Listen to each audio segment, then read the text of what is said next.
Bonjour à tous, nous voilà dans la 4e semaine de l'Avent et nous approchons à grands pas de la naissance de celui qui nous rassemble tous. Alors comme à Noël, il y a toujours plein de jolies surprises, cet épisode en contient aussi. Nos invités sont tous spéciaux aujourd'hui. Allez, je vous donne 2 indices pour savoir de qui il s'agit. Le premier est celui par qui nous nous sommes connus et a un magnifique surnom, le Père Sèchefeux. Le deuxième est celui par qui le groupe missionnaire est né ici à Châtellerault et a toujours un grand sourire sur le visage. Je ne vous en dis pas plus. Il vous suffit de regarder cet épisode jusqu'au bout. Chers amis de Châtellerault, bonjour. Vous les collégiens, les lycéens, les étudiants, les animateurs, toutes vos familles. Je pense souvent à vous, je ne vous oublie pas. Et surtout, je voudrais déjà vous souhaiter une très belle fête de Noël. Dans quelques jours, nous célébrerons Noël. Mais il nous reste une dernière étape à franchir. Ce sera le 4e dimanche de l'Avent, dimanche prochain.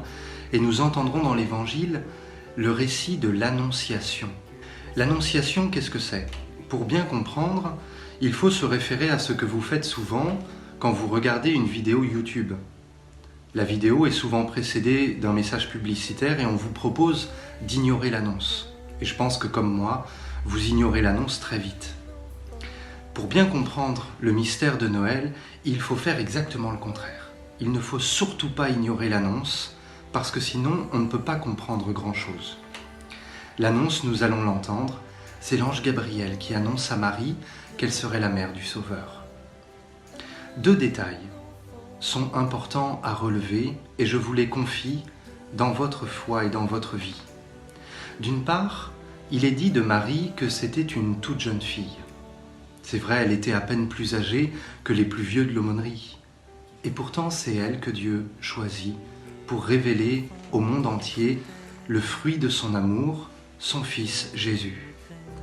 Il y a des jeunes, des fois, qui pensent que pour être compris de Dieu, pour être aimé de lui, et pour le comprendre, pour le découvrir, il faut être un savant, un sage, un grand prêtre. Non, il n'en est rien, pas avec le Dieu de l'Évangile, car il se révèle à tous, et plus particulièrement aux plus jeunes, aux plus fragiles, en clair à ceux qui sont disponibles, qui ont le cœur ouvert. Le deuxième détail de l'Évangile, il est plus profond encore. Il est question de l'ange, et l'Évangile nous dit que l'ange entra chez elle, chez Marie. Souvent, des gens me disent « Oh, l'Annonciation, c'est un peu fou, un peu déraisonnable, personne ne peut y croire. Moi, je n'ai jamais vu d'ange, rentrez chez moi. » Je vous rassure, moi non plus. Mais l'Évangile ne dit pas que Marie a vu un ange. L'Évangile dit qu'un ange entra chez elle. On peut comprendre, il est entré dans son cœur, dans sa vie intérieure, dans sa foi. Ainsi, le mystère de Noël commence par le mystère de l'écoute. Le mystère de l'écoute par le cœur, dans la foi. Alors ce que je vous propose, c'est de faire comme Marie, d'entendre l'Évangile et de le garder dans votre cœur. De garder quelques paroles qui vous ont marqué, qui vous ont enchanté, et comme Marie peut-être, qui vous ont bouleversé. C'est le message de l'Annonciation. Dieu est bouleversant, son amour vient tout bouleverser dans nos vies. Très belle fête de Noël à tous, et déjà, très belle fête de l'Annonciation, car cette annonce a été faite à Marie, mais elle vous concerne, vous aussi.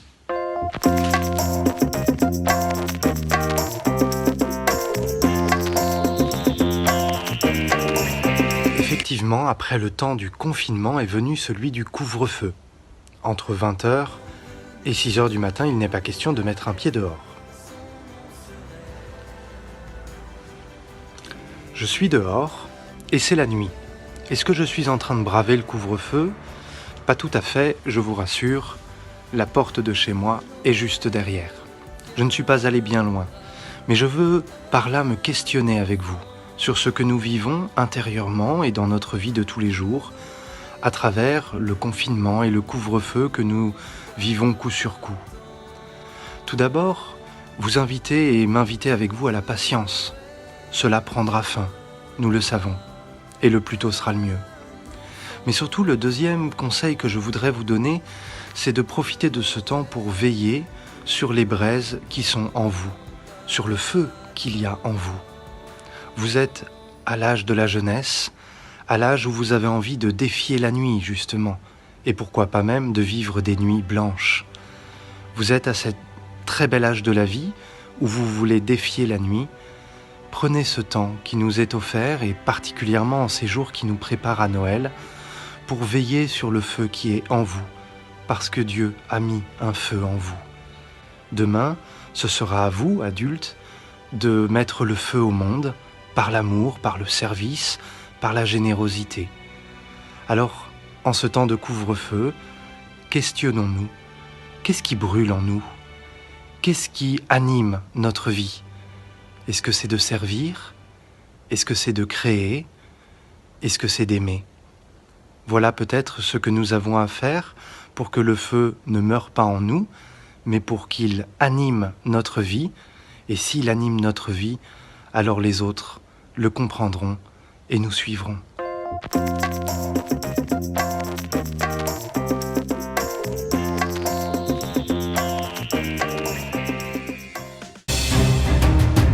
Allez, comme tu es en vacances maintenant, on te propose de nouveau une petite contribution.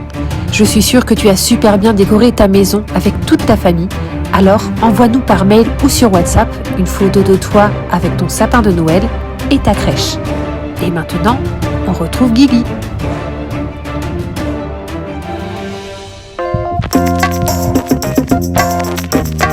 Salut les jeunes, j'espère que vous allez bien et que tout roule dans votre vie.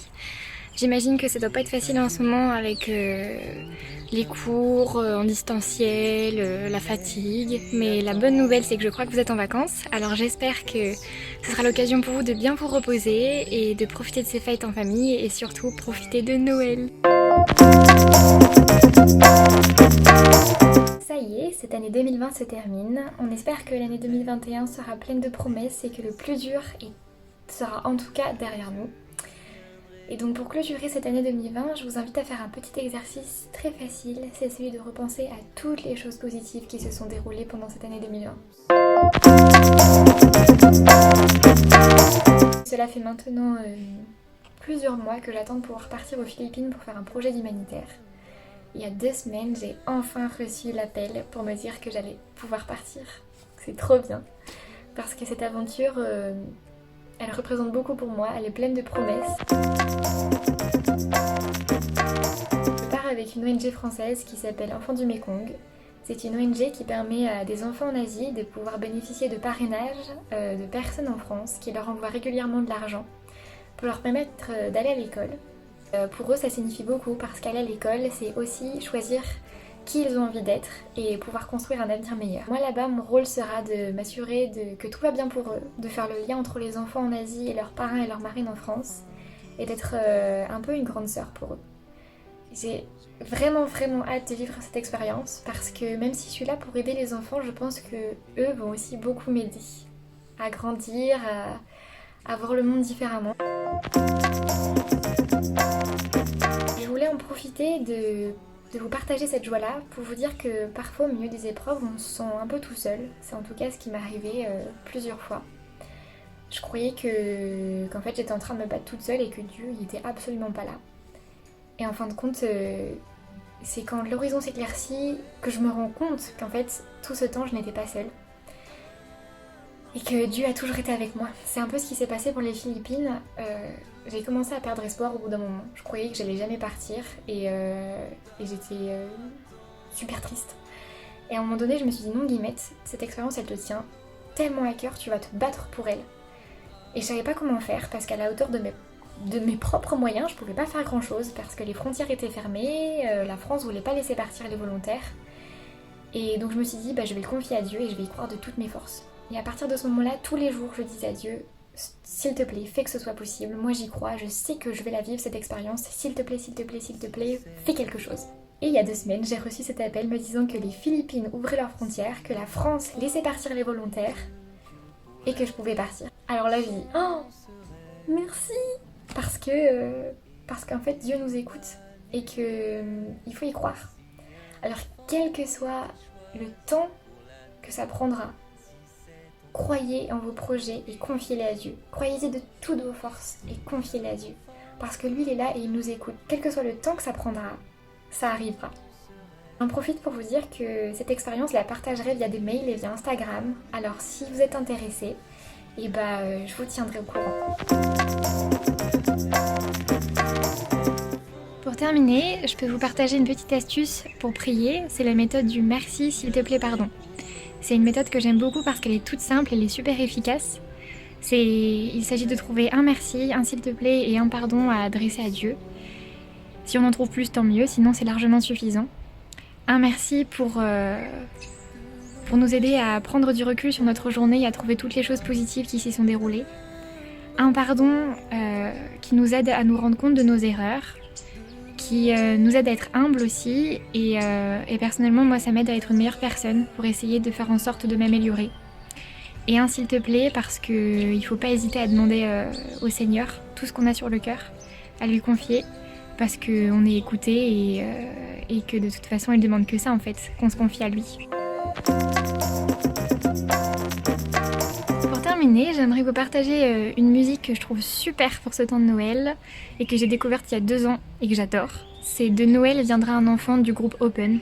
Je trouve qu'elle est toute douce, elle est tellement appropriée pour Noël. Donc je vous laisser emporter par cette musique et je vous souhaite un très très joyeux Noël. Il est un Dieu qui voudrait un enfant. Il est une mère qui attend humblement. Et si du ciel descendait un ange pour annoncer que d'une mère naîtrait cet enfant, que de Dieu il viendrait pour les vivants, et que l'Esprit en lui régnerait en annonçant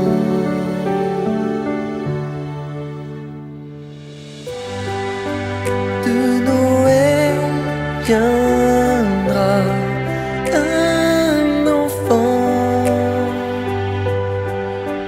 de Noël le monde attend, de Noël viendra un enfant, de Noël le monde attend.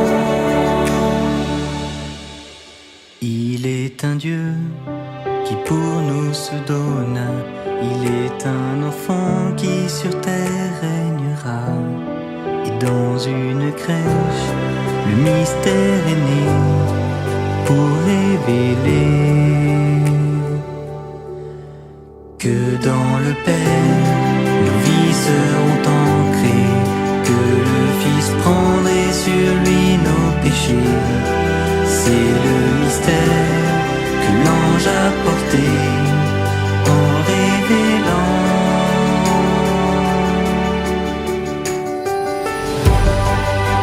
de Noël viendra un enfant, de Noël le monde attend, de Noël viendra un enfant, de Noël le monde attend. Si un enfant était choisi pour la terre, si cet enfant venait vivre pour toi, si un enfant venait de Dieu pour la terre, son nom serait